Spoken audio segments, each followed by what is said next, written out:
Welcome back to The Circle, the podcast where we go all in on men's work, embodiment practices, and personal growth from our queer perspective. If you're enjoying the show, please be sure to share your favorite episode, leave a review, and subscribe. And if you have a question about anything you've heard us talk about, please send us a message. We'd love to hear from you. And now on to today's show. Today, we're joined by our friend and Provincetown community leader, Tangle. Tangle is an event producer, healer, intuitive guide who's walking a path of recovery through a 12-step program focused on sex and love addiction.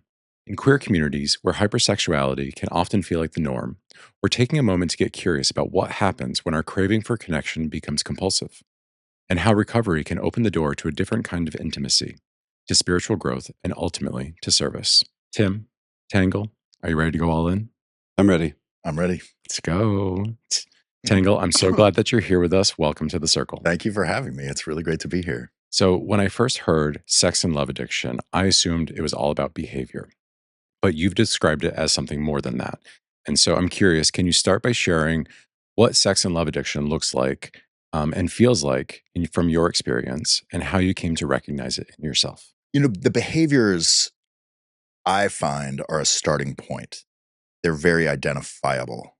Um, the the way I started looking for the behaviors was a certain insanity in my own life. I mean, I've dealt with a pretty deep, debilitating depression my whole life, and have really spent a long journey trying to understand that and get to the bottom of it and fix it. And that has taken me to many focuses. And so I started finding the behaviors of certain sex and love addictions. For me, there was porn, there's masturbation. Those are kind of the starting places of things that I would do inside of depression and things that I would do that would take me directly to depression. But as I started into program, as I started kind of learning this protocol and this path, I realized that the behaviors are kind of a construct of deeper things. And, I'm realizing my addiction is isolation. I'm that is a promise I made to myself when I was younger. It is something that a way that I protected myself, a way that I've survived various, things in my past. My addiction is isolation. And so these various behaviors, protocols, habits, ways of interacting with the world are all built around this need to be alone and this need to be protected and safe. And so I think that going down the road of learning about sex and love, like we can say sex and love addiction, but we can also just say looking at our relationship to intimacy, looking at our relationship to sex and love and others, and where in that relationship are we whole and where in that relationship are we not, if we're not. For me, the recovery path has been an incredibly powerful, if not revolutionary tool to looking at some things that I just didn't know how else to deal with. Thank you so much for offering that.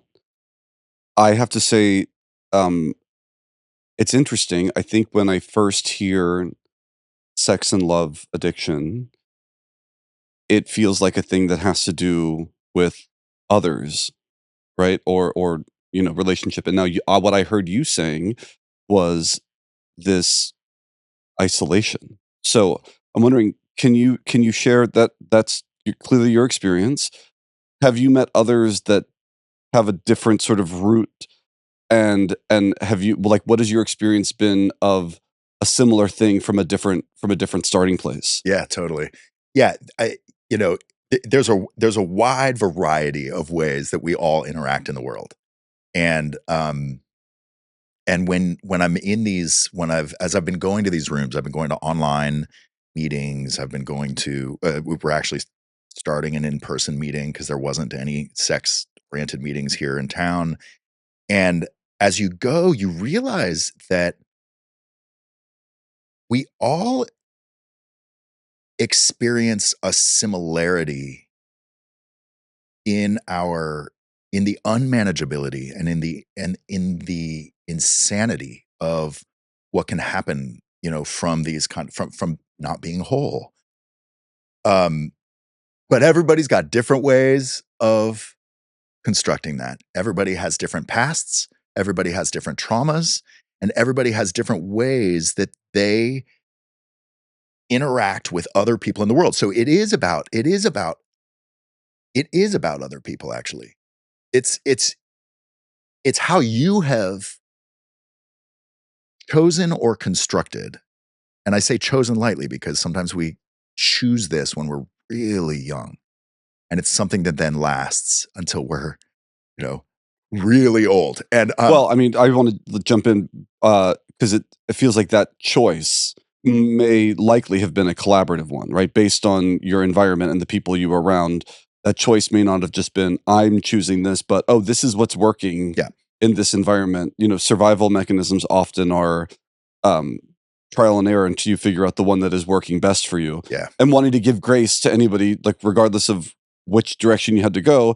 If you were trying to survive, you were chances are doing the best you could with what you had at that time. That's right. And so there's lovingly meeting yourself there and then moving from that place. And there's a great deal of forgiveness in that. I mean, and that can be hard to get to because, you're dealing with how you are loving others. So some people are dealing with need. Some people are dealing with validation. Some people, interact with other folks around needing to feel that they're valid, that they're attractive, that they're worthy to be in this world. I have never heard that. So this is groundbreaking for me. And I'll tell you, mine is isolation, right? So there's a term, that I didn't know, which I wish I had found much earlier in my life, but there's this term called social, emotional, and sexual anorexia. Folks who have distanced themselves, like my way of being overwhelmed by the need for validation, overwhelmed by not understanding like how to, not feeling safe opening my heart to anybody. My way of doing that was to push people away. And so, I've never had a relationship in my life. And I've normalized that. Like I've just been like, I'm a lone wolf. I'm an only child. There's all these things that I've kind of created. But then I kind of found there's all this literature and there are other people out there who are acting in the same way that I am, in different constructs, different everything. But like you can go into rooms and realize that you are not alone. That is such a huge part of spiritual personal growth, men's work, and from what I'm understanding, like all of these different programs and opportunities, the power of just recognizing I am not alone. Mhm. I'm having a shared experience.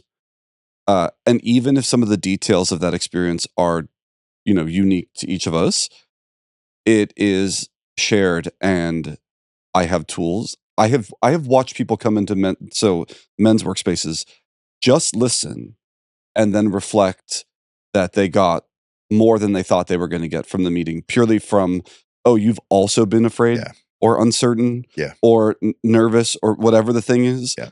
And being able to relax and, okay. Oh, Yeah. there's other people here and I don't have to feel like an alien because I'm talking about this struggle that I felt for so long.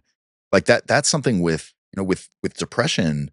Depression is an internal disease. It's very selfish. And I don't mean to say selfish in they're a Like selfish hoarding of person. everything. It just is.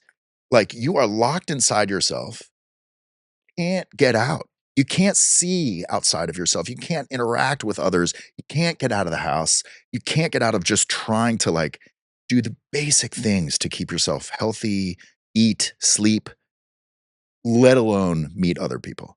And so talking about that in general public is really hard because people don't always get it. They don't get the struggle. They don't, there's a lot of folks dealing with a lot of different things. I'm not putting anybody down for not getting it, but that is a hard thing to talk about.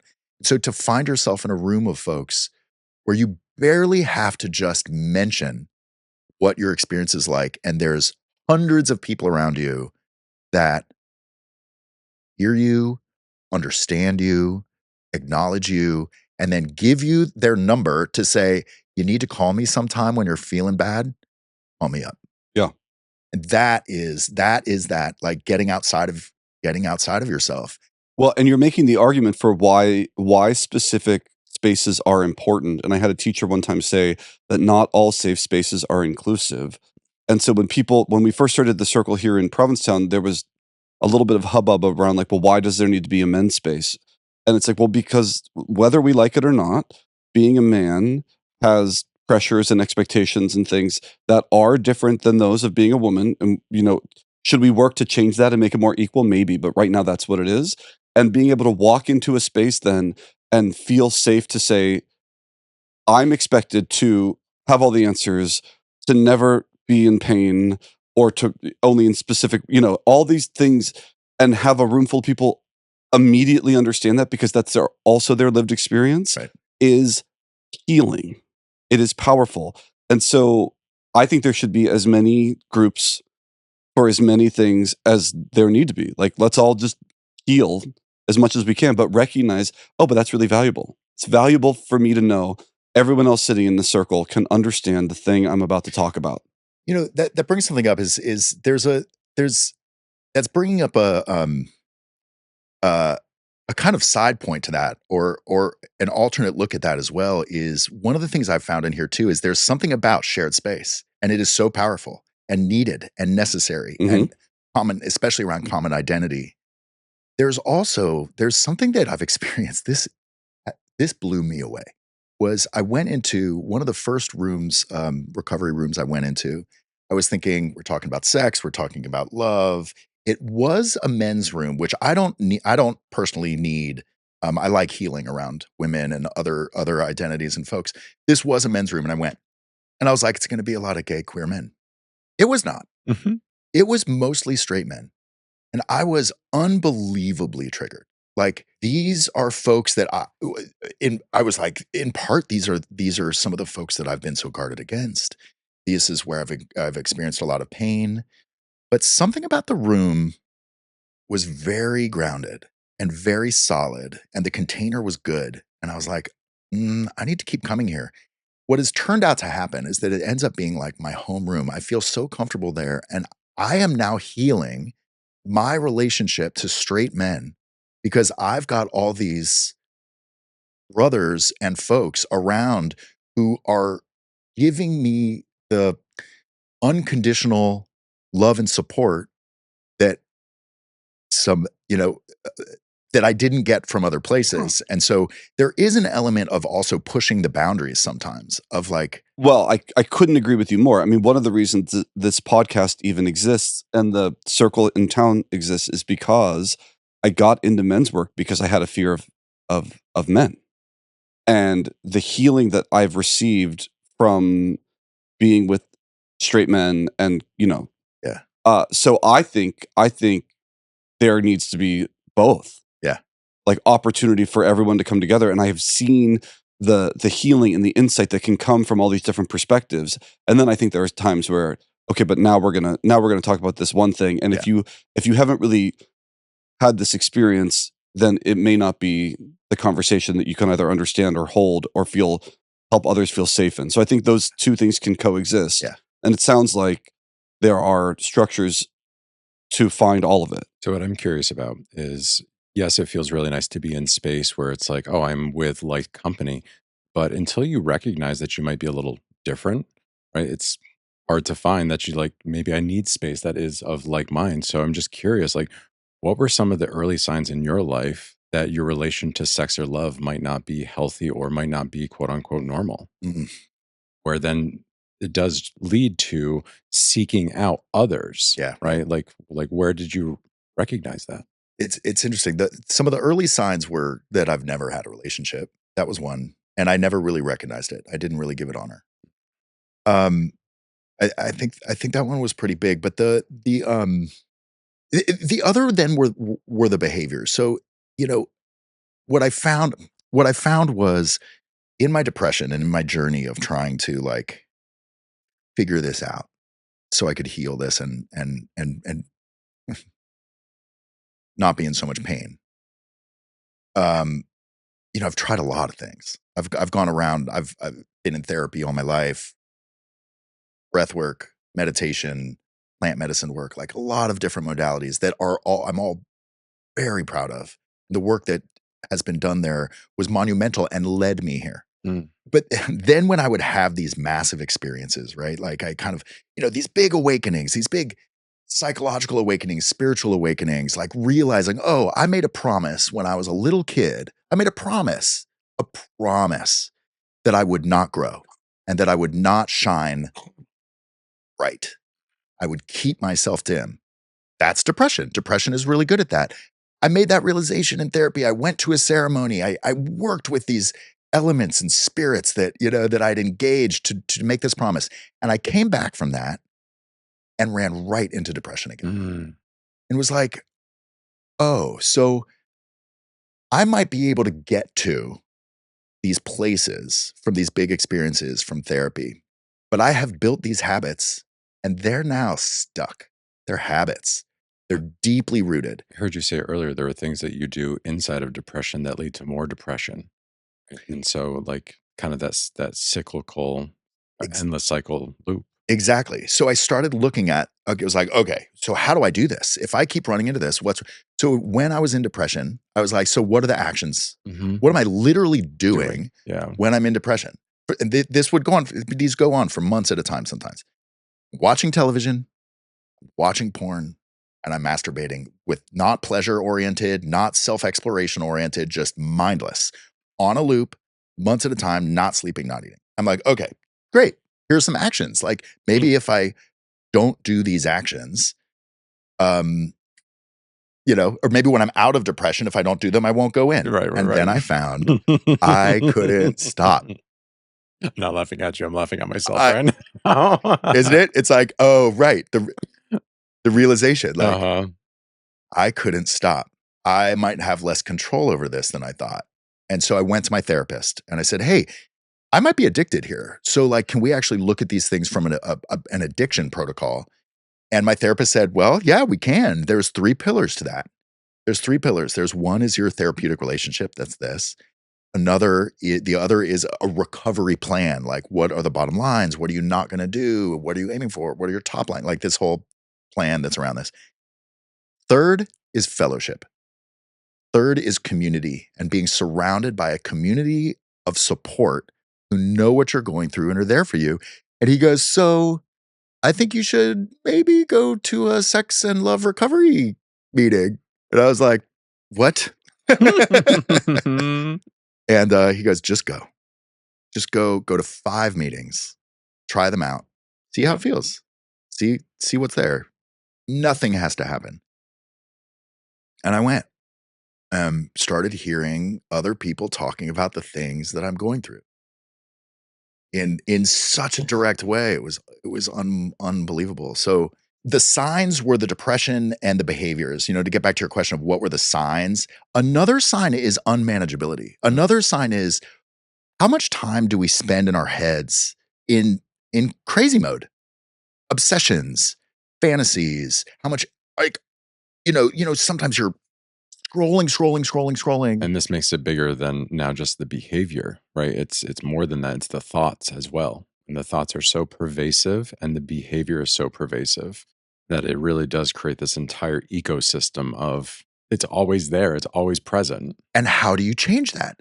How do you change your thoughts? Like your immediate reactions when you see someone on the street and you're like, how fast do we go into these immediate, like, validation, intrigue, setting it up? Like, I mean, one of the ways would be the practices of embodiment, right? And just to be clear, I mean, we're doing an embodiment podcast, so that's why I can say it in this way, but that doesn't mean that it's easy. And it doesn't, like, this is why we come into circles and we practice so that these skills can become more accessible to us in real time. Yeah. But yeah. Oh, I notice what I'm feeling, right? I identify it, I locate it, I make it okay. Yep. And then I, with that awareness, pause for a second and create a little space. That can sound so easy right now, right? It can sound really simple. And this is why people have been doing this work for decades. And, in yogic, shamanic circles, they might say lifetimes to have that happen. And I think what I hear you saying is finding yourself a practice and finding yourself a community to do that practice within that you can talk to Yeah. And that you can like say, whoa, I really struggled with it today. Yeah. Can I call you? You know, can I talk about this? It brought up all these feelings. The 'Cause fellowship component is really big. Yeah. Definitely. So I'm curious, like you talked about the three pillars of this type of modality: therapeutic component, your recovery plan, and fellowship. Is this different from the other modalities that you spoke of? You talked about plant medicine ceremonies. You talked about being in therapy for many years. So, like, how is this different? Therapy is therapy. Therapy is great. It's necessary. It's someone that is just like, there for you. Um, you can process a lot. But it's there in that one way. It's not integrated in your life, and there's that. Um, Super important. Like I'm not saying anything to minimize. I again, every single thing I've done has been wildly important to my Right. life. I'm a big proponent of like trying to mix and blend as many modalities as possible, right? I'm just curious about like the The difference, difference of right? this. And how this has complemented your other Totally. work. The other then are these big experiences, right? Like ceremony work, these big experiences, Vipassana meditation, these you leave somewhere, you go somewhere, you have this big experience, Right. and then you come back. And then what's really talked about in the kind of wellness and healing community is integration. Mhm. And Yes. Yeah. so I am finding that, there are many ways to go about integration. I'm finding the 12-step program, I think, is actually a revolutionary um, system of integration. And I call it revolutionary because it's free. It is like inherently not capitalist. It is only about support and health. And it is about getting outside of yourself. And so I think that is a real key difference is there's a lot of self-reflection in with the kind of environment of wellness offerings. There's a lot of like internal self-reflection. Great, great, great. So necessary, so important. May more people do it, please. But also, we then need to come out. And when we've got diseases, addictions, mental health, anxiety, depression, addiction, that keeps you in yourself. And the requirement of a protocol like this is to get outside of yourself through a power greater than yourself. You are not the all, like I can't, just like I said, I couldn't do it. I cannot fix this depression. I can't fix this addiction alone. Can't do it alone. But like coming out of yourself so into a power greater than whatever that is, nature, pebble, the ocean, you know, God, if that goes your way, like whatever it is, to fellows, people who support, Mhm. people who are there for you, creating that community, like the circle, like Covery, the circle, these kinds of places are such great integration forms because it creates the community in your daily life, Mm. Yeah. not just when you go off to the retreat Yeah. and then come back. So daily fellowship and support, and then service. Like, have I helped anybody today? Mm. Like when when I'm spiraling in my head and like, oh, I can't do this. Oh, I can't get up. Oh, da, da, da, da. Like it's crumbling. It's crumbling. That single thought, have I helped anybody today? Maybe I'm going to call somebody up and just be like, hey, how you doing? This mirrors many spiritual teachings, but I remember my mentor Narayani at Jivamukti Yoga. She asked me to in my apprenticeship program, where I was supposed to assist her and there was another teacher who was struggling with Lyme's disease, and she knew that I was struggling with an injury. And anyway, the whole idea was one of the best ways to serve your own healing is to help serve others. Will you go assist in Kelly's class? And I did, and I got so much out of it that I didn't quite expect. But yeah, the idea of it is important, I think, to turn the awareness in on yourself, kind of understand what's working and what's operating. And that's important work. And then there are moments when, but there are going to be nuggets that you need on that journey that you have to look outside. And then that's why, I think in these traditions, community satsang is so important. So that you're looking outside in a safe space with shared understandings or shared language, so that you're not kind of haphazardly looking, but instead, I'm gonna be in service in this place so that I am still held even when I'm trying to hold. Yeah. I think that's a really key part of the building of the fellowship too. That makes so much sense, is that the safe space to express this stuff, Yeah. like there's incredible community all around us. There's incredible community at a bar. There's incredible community at a nightclub.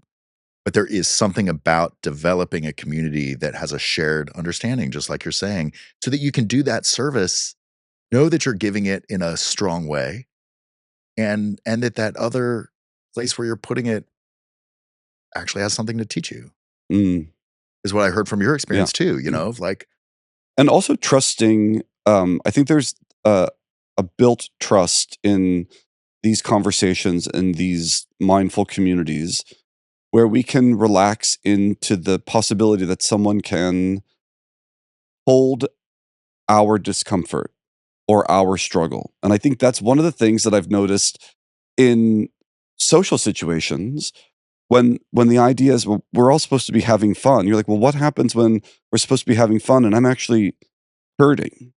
And so when you have people where you're like, I know this person can hold this.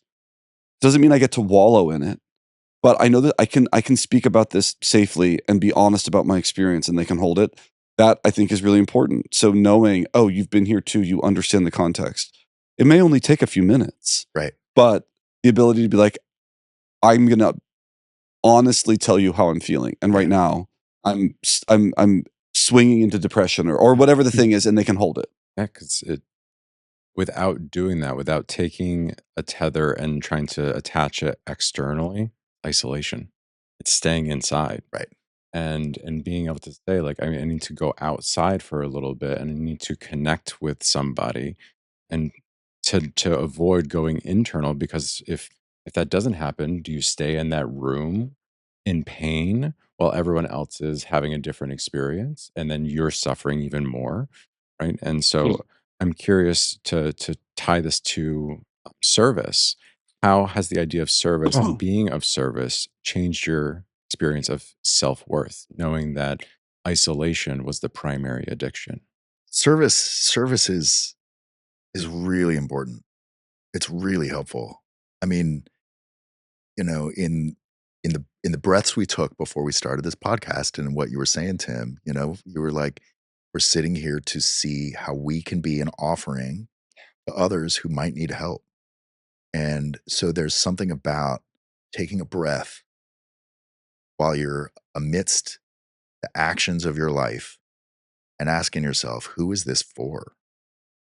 And if I mean, I, I say this for myself, like days and days, months and months sometimes go by.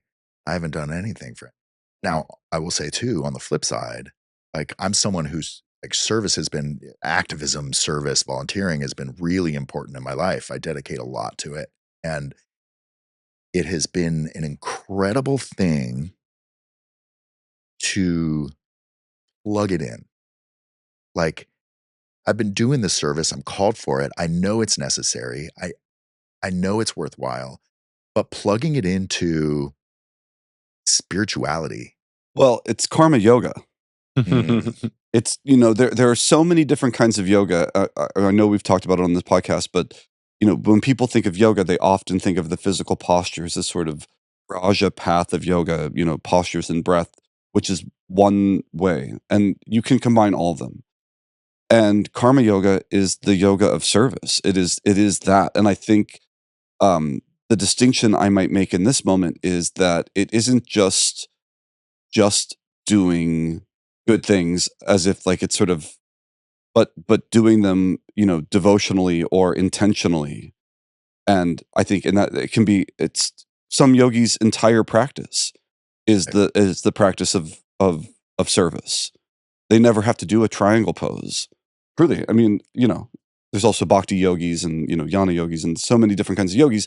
But yes, it's bringing yoga off of the mat and into the world through intentional, conscious, and hopefully, I guess from a yogic perspective, devotional to something service. So that's what I'm hearing from you. That is so beautiful. It's really beautiful too. I'm loving hearing, going through this process for recovery and getting your reflections on how that is mirrored and in other ways and cultures it's so thrilling to me because there is a lot of access for folks. Like any one program is not it for everybody. And look, there's all these ways. There are karmic yogis, like the way they do their sun salutation is by helping others, and that is a spiritual practice that brings healing to not only the world, the community, but also yourself. I mean, I gotta say it. There's my Sanskrit teacher at Jivamukti Yoga. Her name is Manorma, and you can check her out on Instagram.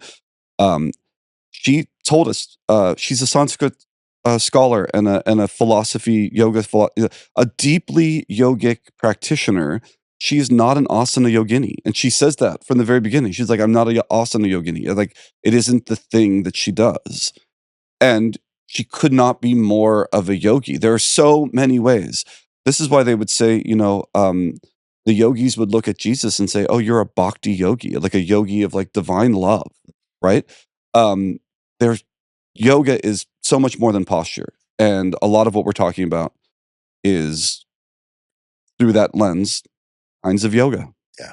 Which is easy for me because I'm a yogi. But like, we don't and then if you're not a yogi, you're already offering other lenses through which to look, but it's still the same basic also, value. I didn't know about karmic, karmic yogi, the karmic yogi. Like what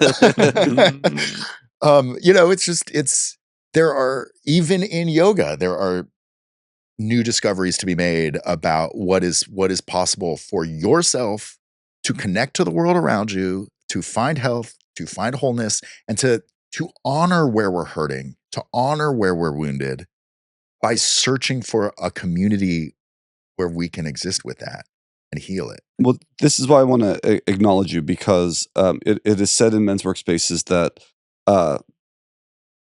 the healers they get their healing ability through their own wound and their own ability. And so to bring a meeting into this town, to offer to others the medicine that you needed is a really elevated practice. So like, thank you for doing it, because what if we all did that in whatever way we did it? So that could be an art class, or it can be, it could be fitness, it could be any number of things, and you're doing it in this way, and it is, I think, beautiful.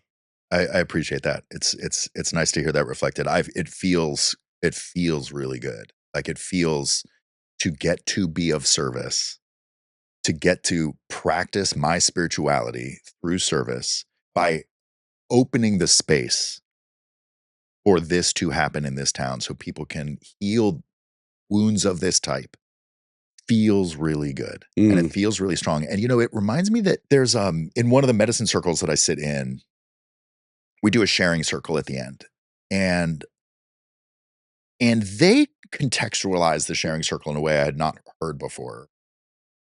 Which is a really simple thing, but that sharing isn't, hurt circle, a sharing circle. It's not necessarily about what you have to get off your chest. It's that if there is something that is impacting you enough that you need to share it, somebody else in the room needs to hear it.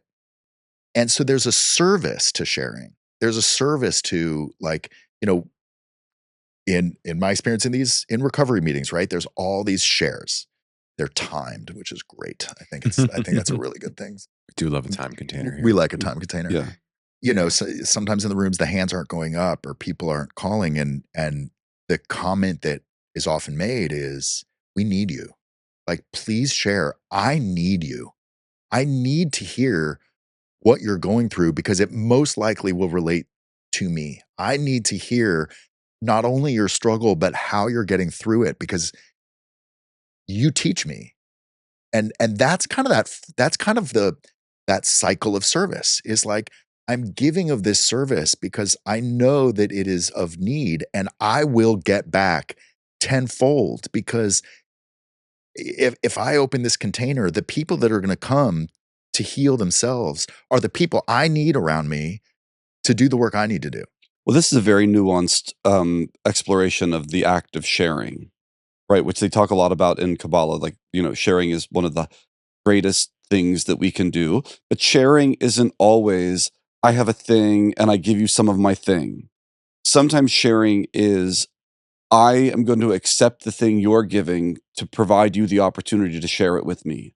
It can be any number. So I think it's easy to think, oh, the elevated act is to like sit here and listen and not take up too much space, so that I'm sharing the space with other people.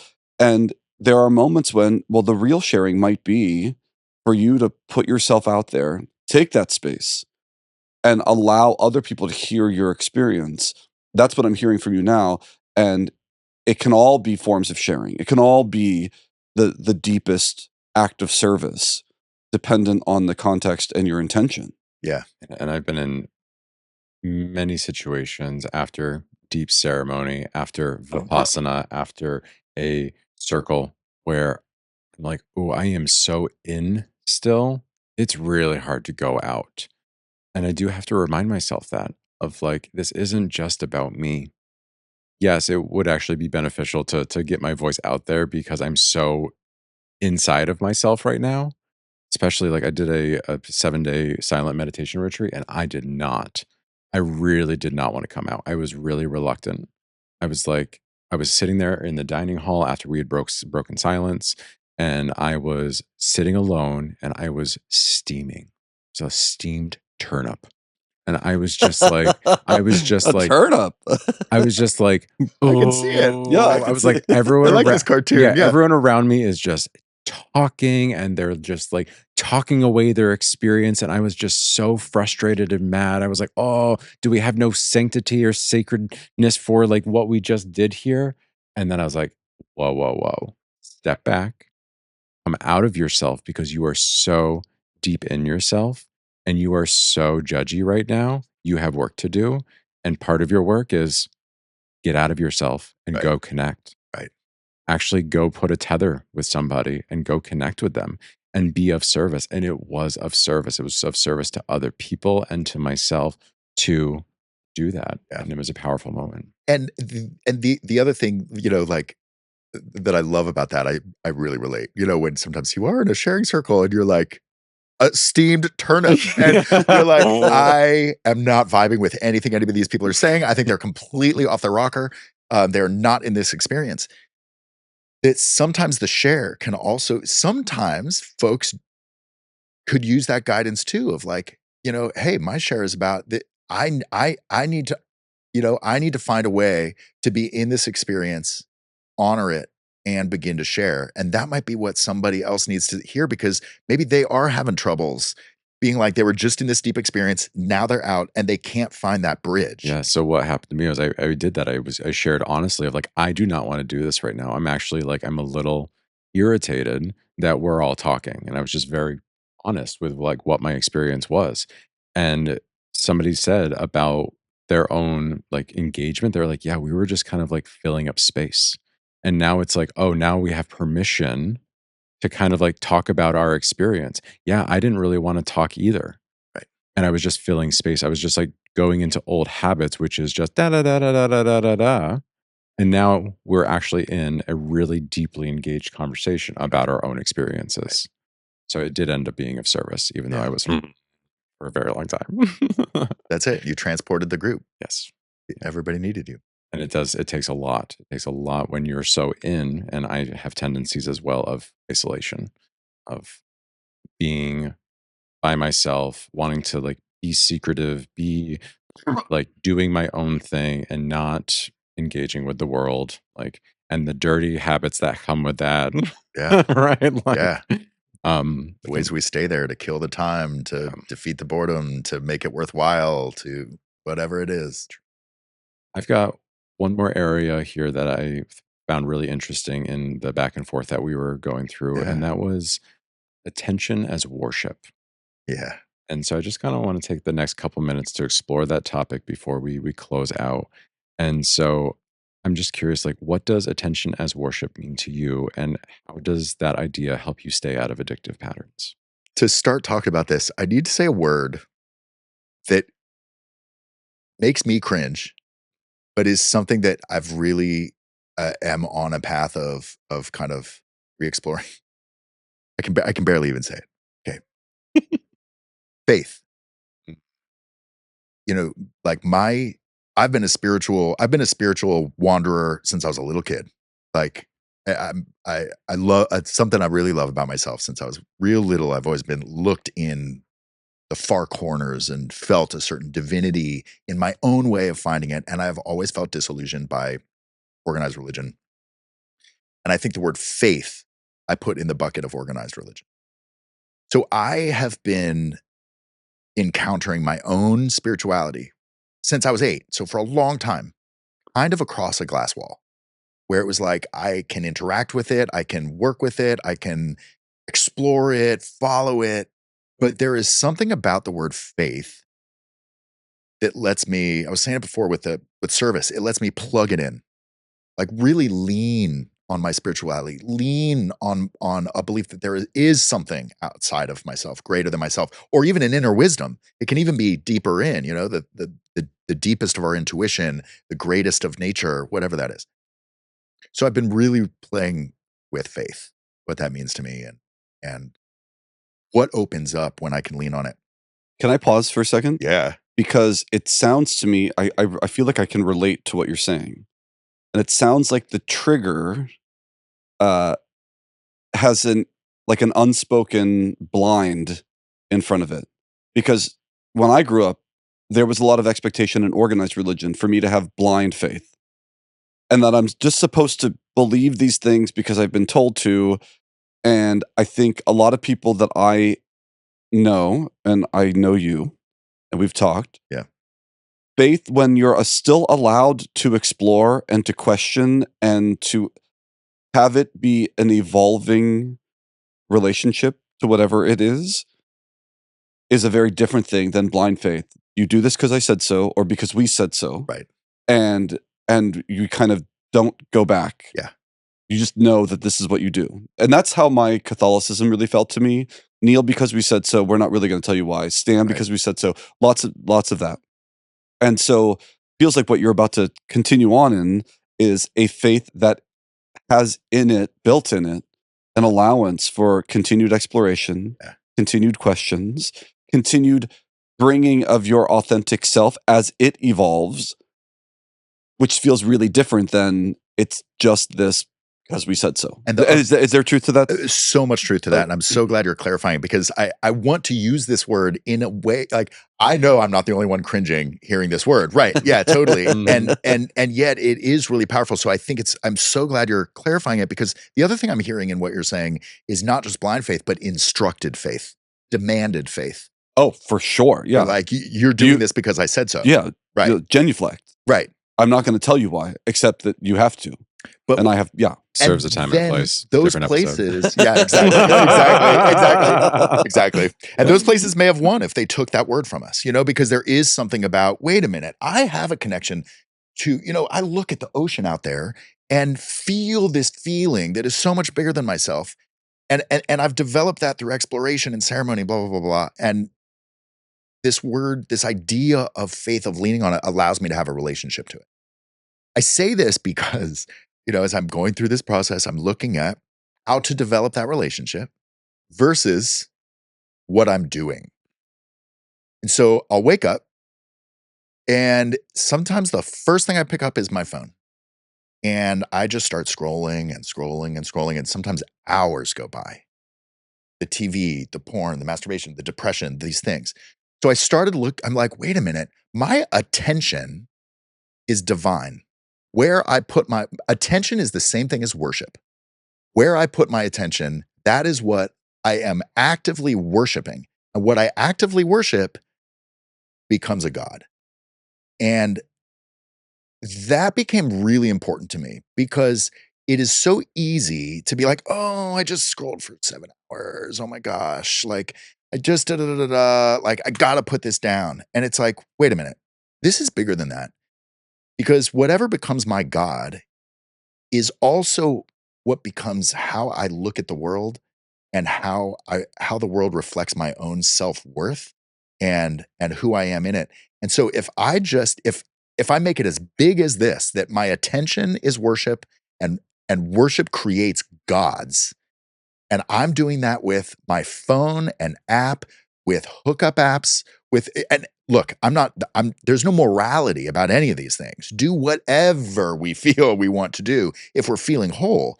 But if we're not feeling whole, it is worthwhile to look at some of this stuff. And so when I was like, wait a minute, I'm here going through this big life-changing spiritual process that is actually getting to the heart of depression, of this thing I've never been able to crack. And I'm spending 7 hours. So I need to really look at the weight of my choices. That my choice, we all have choice of where we put our attention. And that attention is divine. So you are speaking, basically defining one of the principles of Huna shamanism, which is energy flows where attention goes. And it is exactly that. So if I pay attention to something for a period of time, energy will flow there. Right. If I pay attention to it for a longer period of time, more energy will flow there. And then more, and then you start to think about, if we use the analogy of a gardener, I plant some seeds and then I give some seeds some attention and other seeds I don't. What is the likely outcome of that, right? Yeah. And so then it becomes this really mindful choosing of where I place my attention, because it is so powerful. And then built into that is, okay, you have a watering can that's representing your attention, and it drifts for a second. Okay, not the end of the world, not the end of the world. But if you turn the watering can for 7 hours, That's right. then you're flooding something and depriving something. You know, I'm not a gardener, so I'm going to stop that analogy right there. I think we got the point. But that's what you're speaking to, that principle, which, you know, some of these spiritual principles and personal growth principles are so simple as to feel a little bit like, well, of course. But then the way you just described it, you're like, no, it can be a practice of just noticing where I'm putting my attention regularly, and then starting to become curious about what that impact is. Yeah. And then, you know, and we really see this manifest in the world all the time. I loved what you said. If you're whole and you feel good in your wholeness, do whatever you want, babe. Do whatever you want. But if there's a part of you that does not feel whole, the prompt is get curious. Get curious. Right? Where is your attention going, and is it serving? Totally. Because this ain't about morality. It's not This ain't about morality. Correct. We are queer humans. We have broken it. We break every rule. That's right. That is something we do. Well, and emptiness. Like there isn't. I mean, maybe with the exception of one or two things, there aren't generally good and bad. It's all about how we are interacting with something, right? So, that's a pretty easy exercise. Is good. Well, you can do too much of it, and then it can be bad, right? We can look at the world through this idea of like, it's really, so none of what we're talking about is good or bad. It's how we engage. How do we engage with whatever it is in front of us? And then we might say, meth might be bad. You know, like, you know, heroin might be, but like, but in most things, you're like, oh, it's really about our relationship to them and how we choose to engage with them. But even in those extreme examples, it's like the thing itself is not the goodness or badness. It's like, are you whole? Do you feel whole enough where you don't need that thing? Well, I love that idea of like attention as worship, because it also makes me think of American Gods. Yeah. And I Yeah. love that book Same. so much because of that concept of like where people have put their attention is what grows up. Right? That's in American Gods. It was like the gods of media, the gods of technology, the new age whiz kid, right? That's where. And the old gods are dying because we humans are not giving it attention. So yeah, that's right. There's no energy flowing to it. There's no energy flowing to it. Yeah, that's right. All right. Well, this was a really fascinating conversation, and I'm so happy that you were able to join us here in the circle. I'm feeling complete. Tim, how are you feeling? I feel complete. And Tangle. It was a pleasure being here with you both. I really adored this conversation. So thank you for having me. Yeah, I feel complete. Thank you so much. Tim, will you take us out? I will. Let's close our eyes and take a deep inhale and a soft exhale. And it is with deep appreciation and gratitude for any insights, awarenesses, or understandings that may have been gained through this conversation in the sacred shared space that we now release the archetypes and the spirits that we called in. And with these words, our container is open but not broken. Aho. Oh.